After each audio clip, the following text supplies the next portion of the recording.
Hello my lovely viewers, welcome again to Mathematics and I. It is your favorite presenter Jeff Nino, and today we are still on the topic coordinate geometry. But in this video, I'll be teaching you how you can actually solve problems that involve two lines that are parallel. When two lines are parallel or when two equations are parallel. Now we all know that when two lines are parallel to each other, they always have equal distance between each other. And also, because they have equal distance between each other, it shows that their gradients are also equal to each other. So if we should say line AB is parallel to line CD. Now for line AB to be parallel to line CD, it shows that the gradient of line AB, gradient which is represented by m of line AB, is equal to the gradient of line CD. Alright, so this is the formula you apply when you are solving problems that has to do with two lines are parallel. So now with the help of this formula, we are going to be solving two questions, and after this, you will have a perfect understanding about how this topic works. But before we proceed, if this is your first time joining us, please don't forget to subscribe to our channel and also help us to share our videos. You are also free to leave comments in our comment section to see how you actually enjoyed the class, if it was helpful or not. Alright, now the question we have for today says, find the value of P. Okay, if 2y plus 4x minus 6 is equal to 0 is parallel to, okay, px plus y is equal to 6.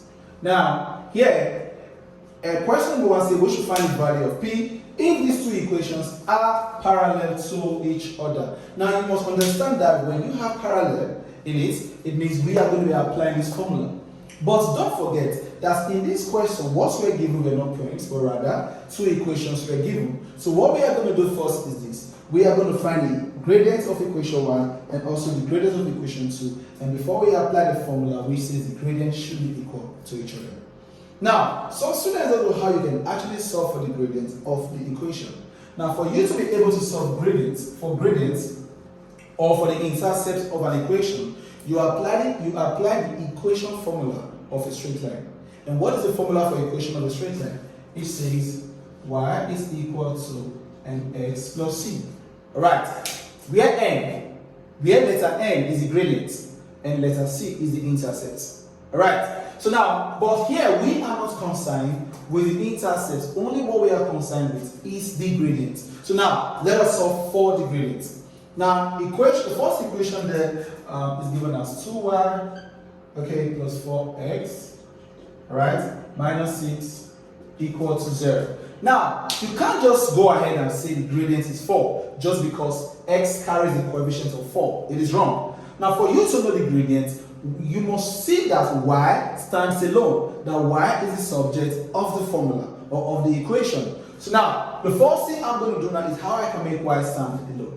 So for me to do that, plus 4x and minus 6 has to cross to the right-hand side of the equation, leaving 2y to stand alone first. So here becomes 2y is equal to, if plus 4x crosses, it becomes minus 4x, sorry. And if minus 6 crosses, it becomes a positive 6. But yet, y is not the subject. So what I will do now is to remove these two. And how can I delete these two from this position? It's for me to divide both sides by 2. So here becomes over 2, and over 2. Now, if 2 should cancel out to what I have now is y, which now stands alone, and minus 4x divided by 2 gives us minus 2x, and plus 6 divided by 2 gives us plus 3. So now that y is the subject here, y now stands alone, you will now check the coefficient of x, or you will now check what x is carrying. Now x carries minus 2. So this shows that our first gradient, which is m1, is equal to minus 2. Because that is actually the number that x carries as a variable. Okay, we've gotten the first gradient. Let's go get the second gradient. Now the second gradient will be gotten from this second equation. Now the second equation says px plus y is equal to 6. Again, we need to make sure that y stands alone. And for us to do that, px has to go to the left hand side, to the right hand side of the equation. And if we do this, y becomes the subject, and here becomes 6. If px crosses, it becomes minus px. Again, y stands alone. So what do you go for? Check what x carries. Now x here carries minus p. So it means our second gradient, which is m2, is equal to minus p. Are you with me? Now that we've gotten both gradients for both equations, what are we going to apply? We are going to apply the parallel formula, which says first gradient is equal to second gradient. M1 is equal to M2. Alright, now what was the value we got for M1? Minus 2. And what did we get for M2? Minus P. And we all know that minus sign will cancel out minus sign. And then what do we have left? P is equal to a positive 2. So you see how we can go using what? The equation of a straight line formula and also the formula that applies parallel lines to solve for the value of P. Alright, now this is the first question for today. Like I said, we are going to be treating 2 questions. So let's get started with question number 2.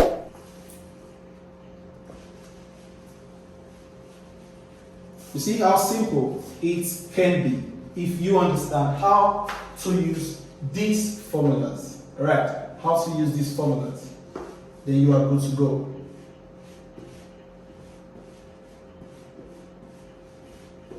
Alright.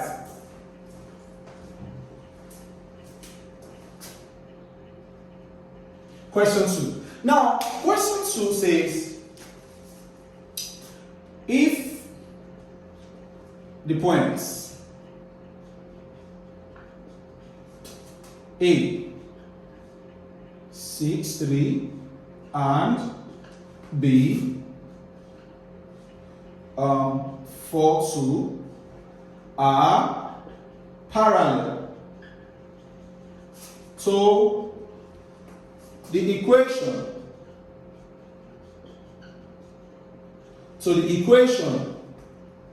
Okay, 6x minus 2y equal to 12. Full stop. Okay, let's say qx. Let's say qx, rather. Now find the value of q. Alright, now the difference between question 1 and question 2 is clear. In question number 1, what was given was 2 equations. But in question number 2, 2 points were given, and we were told now that these 2 points are parallel to an equation. So the question next is, how do we get the gradient of the first 2 points given and also get the gradient of the equation that was given? Let us proceed. Now, point A was given as 6, 3, and point B was given as 4, 2. Good. How do we solve for gradients that involve 2 points? In our previous classes, in our previous videos, I actually taught how you can actually solve problems that involve gradients with 2 points. Now, I told you the formula for gradients involving 2 points says M is equal to y2 minus y1 over x2 minus x1. That is the formula for gradients involving 2 points. So now, let us come back to point A. Now, point A here is x1 and here is y1. And point B here is x2 and here is y2. Now, let's call this M1, first gradient.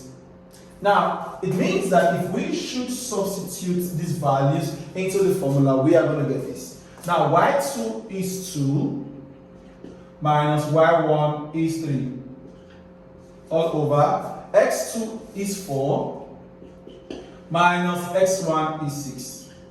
So here, m1 becomes 2 minus 3 gives us negative 1 and 4 minus 6 gives us a negative 2.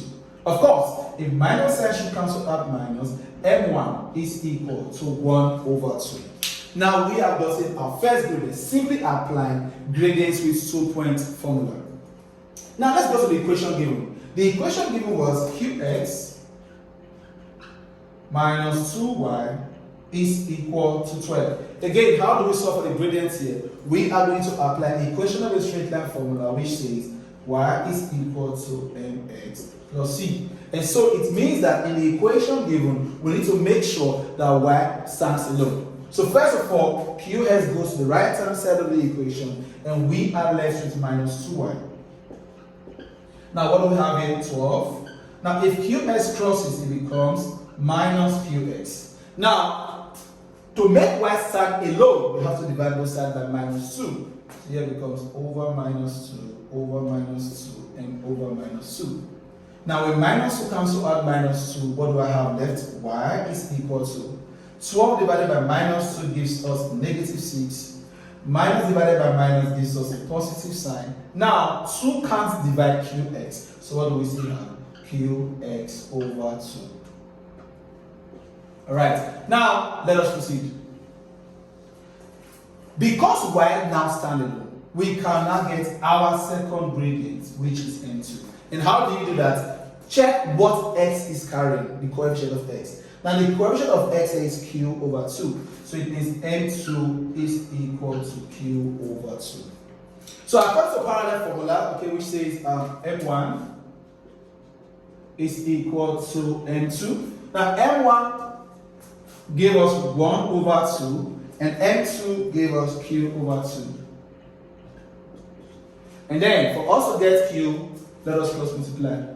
2 times q gives us 2q, and 1 times 2 gives us 2. Now for us to make q the subject, here we have to divide both sides by the coefficient of q, which is 2. So when 2 cancels out 2, what do I have? Q is equal to 1. So this is how you can also solve problems under parallel lines when points are given and also alongside an equation. So class, we have come to the end of today's teaching, and I hope you've learned something new. If this is the first time joining us, please don't forget to hit the subscription button, put on your notification bell, so that each time we give new videos, you will be among the first to be notified. Till we meet again in our next class, keep on watching Mathematics 9. Bye for now.